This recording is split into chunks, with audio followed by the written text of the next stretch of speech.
My name is Diana. I'm a psychic medium. I am not for hire.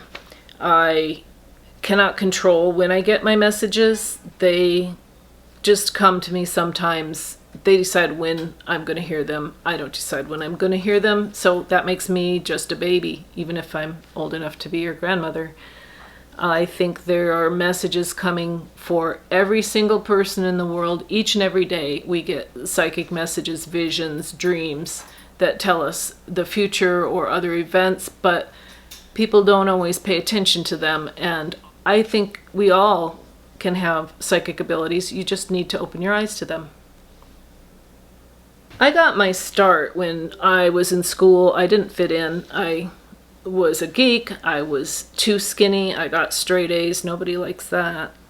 I wore ridiculous boys' clothes that my mother gave me that were 2 sizes too big.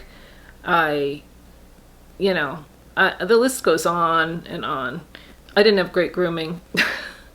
So I kind of hid out during school, and I'd read a lot. And I would always read stories about psychic phenomenon. I'd read how-to books about being psychic, envisioning things, healing people. And I would practice every night at midnight. I would light a white candle. That sounds satanistic, to practice at midnight. But I would light a white candle, and I would pray to God that only please let good and light things come through to me. And I wrestled with that for maybe 10 years, wondering, are these gifts from God or not? When I had a baby, the premonitions just exploded.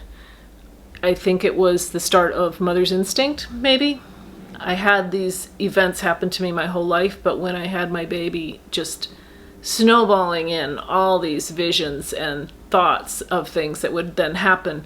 I turned my husband, who was my biggest skeptic, into a believer at that point because he just saw so many times. I had so many things coming in, disasters in the world before they happened. I identified terrorists before 9/11. I predicted stock market. I predicted the outcome of sporting events. My husband, he saw me telling him, I know this is going to happen. And he bet on it in Vegas, and we'd always succeed when I had a vision like that. There were inventions I would envision from the future. I would have a dream about the future, and I would see all the inventions that were going on in the future. And these are things that weren't even thought about yet. One of the things I predicted was my child would be a premature baby and be in the hospital.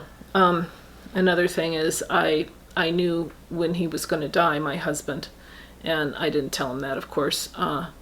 There was the Tesla stock, which is why I called myself TeslaChick later, is because I made so much money off of predictions with Tesla stock. In fact, it got so intense that I went to the minister of my church for help. I asked him, why am I getting so many of these messages? What am I supposed to be doing with them? I feel like there's a calling I'm not fulfilling. And I said, they're bothering me. And my minister set me back 10 years by replying, well, if they're troubling you, maybe they're not from God.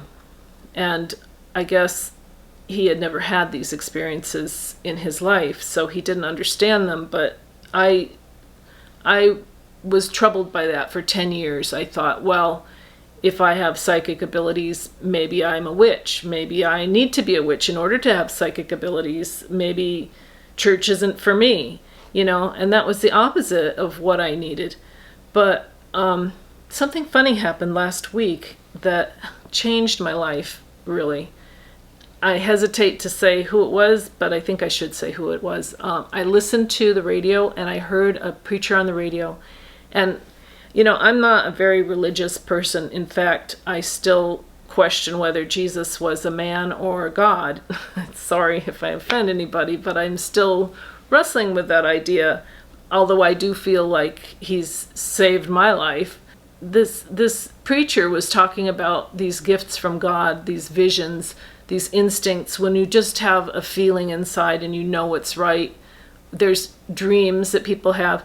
When you think about it, he told a lot of Bible stories about people who have had visions. Well, who's to say that visions don't exist anymore? Why would they not exist anymore if they're from God? If people had them in the past from God, why couldn't they be from God? Well, this preacher said basically supernatural is God. God is supernatural.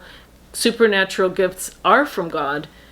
And it's funny because I was questioning this a couple years back, and I was getting stock market tips using tarot cards, and I was feeling like someone was telling me what the stock market was going to do. I know that sounds weird, but I was in a very difficult financial position, and it was helping me to save my family during that time. And I finally got so frustrated, I said, who is this? And I pulled a card, and it was the King of Cups. And the King of Cups is the Father. Well, I had my dad had died, and my children's father had died. So I was trying to figure out, was it my children's father or my dad? It never even crossed my mind. It might be the Father. But when I heard Joel Osteen say God is supernatural, it suddenly dawned on me last week when I pulled that card. It said the Father. Also, the card says, a force to be reckoned with, may be religiously inclined. That's the King of Cups. It was God that was talking to me. And I just feel like we're all meant to have these gifts, and there is nothing wrong with them.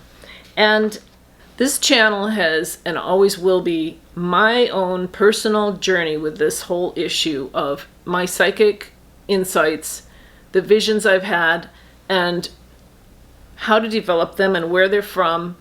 And I'm not going to embellish them. I'm not going to exaggerate them. I'm just going to tell them as fact so that we can together try to figure out what they mean and where they're from, the messages I get.